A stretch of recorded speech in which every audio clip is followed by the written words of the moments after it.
Hello YouTube and welcome to Too Shiny. Alright guys, I thank you guys for waiting all this long time. It's been about almost 2 months since we done any like footage, any like preaching, anything going on this channel. I've been uploading on JC Rep, but not as much as I need to, and I need to catch up a little bit. If you guys can see, everything that was being recorded is a lot clearer than it was before because I was using Share Factory, and also I have received the Snowball back. I got it back because the other one that I had just was not gonna cut it. But yeah guys, we're back with another video, and this is a comparison between Batman Arkham and the new Spider-Man games, and we're gonna talk about both the original and of course the new Miles Morales. Now right now I'm showing you a little bit of Batman, and we're just going to talk a little bit about the combat.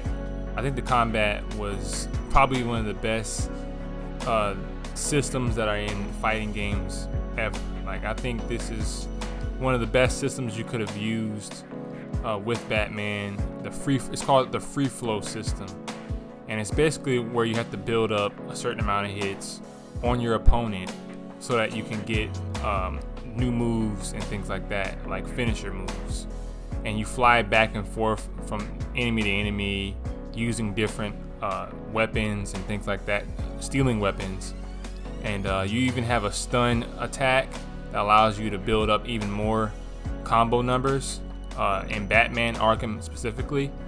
And as the game as each sequel comes in, it brings in a lot more sophistication, and you can do things like grappling hook people.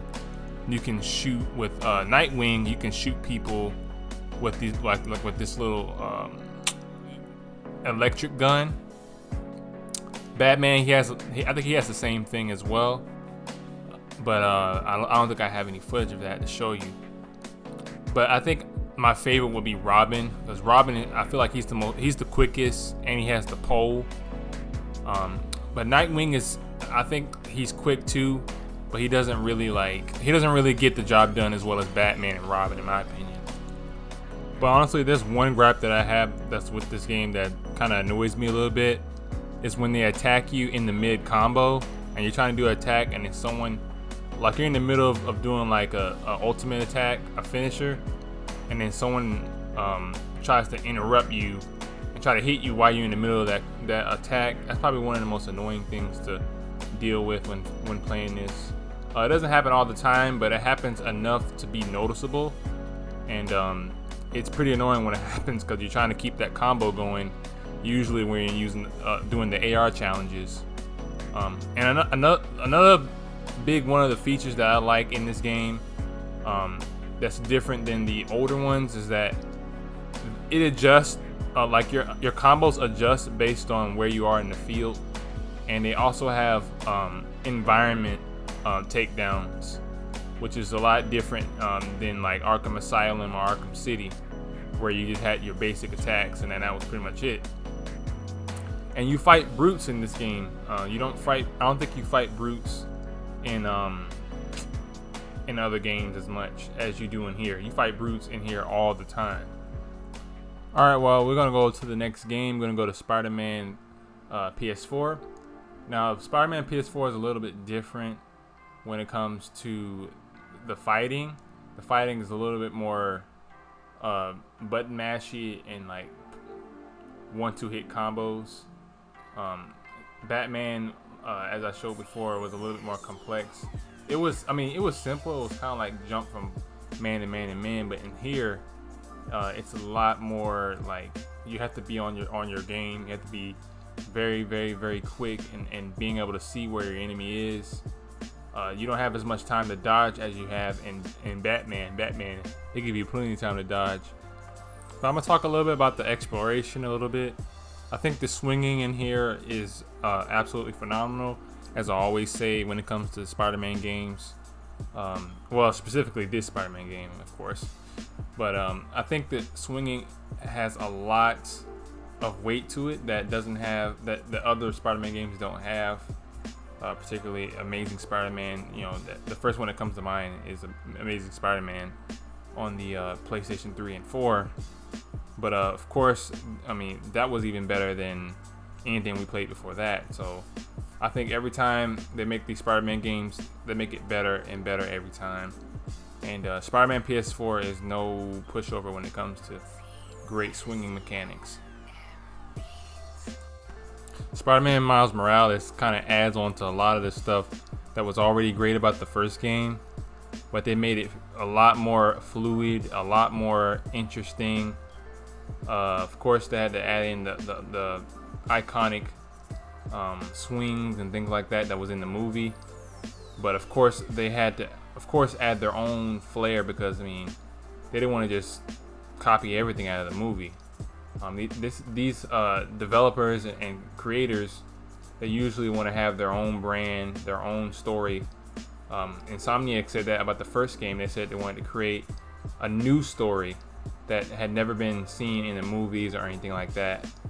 And that's how we got the Spider-Man PlayStation 4 in the first place. The story, at least, and a suit that they give you at the beginning. That's a new suit. You know, that's not a suit that's in the comics or anything like that. But yeah, Miles Morales, it has a lot of new mechanics that was different than Spider-Man PS4.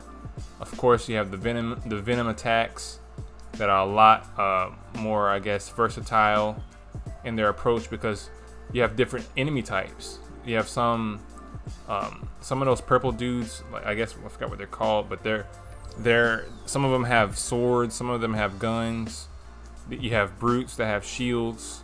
So I mean, you have different enemy types. So I guess the Venom attacks kind of help you deal with some of these guys that can dodge well, so that you can use that to kind of counterattack those issues. But other than that, I think the system, when it comes to that as well, I like his animations. They're smooth, they're nice, and I think it's really good.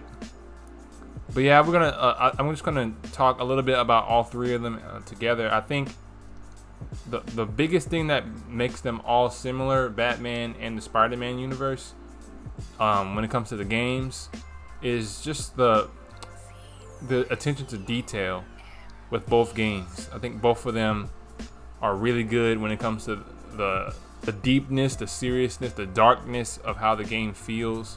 Feels very mature, feels very polished. And all the voice acting sounds amazing, and then of course the combat is very in depth and something that you can really enjoy throughout the game. And honestly, every time I fought somebody, that was really why I was playing. Of course, I love the swinging, but I think the combat is the real reason why I play both games. So that's my 2 cents on these games, man. I don't want to spend too much time talking about this today, because I have some other videos to make. I thank you guys for watching this short little video, just kind of showing off a little bit of my editing skills on this new software. And I'm using Elgato now, so I'm no longer using Share Factory as you guys are used to. But thank you guys for watching the video so much. Make sure you subscribe, like, hit the bell for more notifications, and we'll be back to our regular programming very shortly. See you guys in the next one. God bless.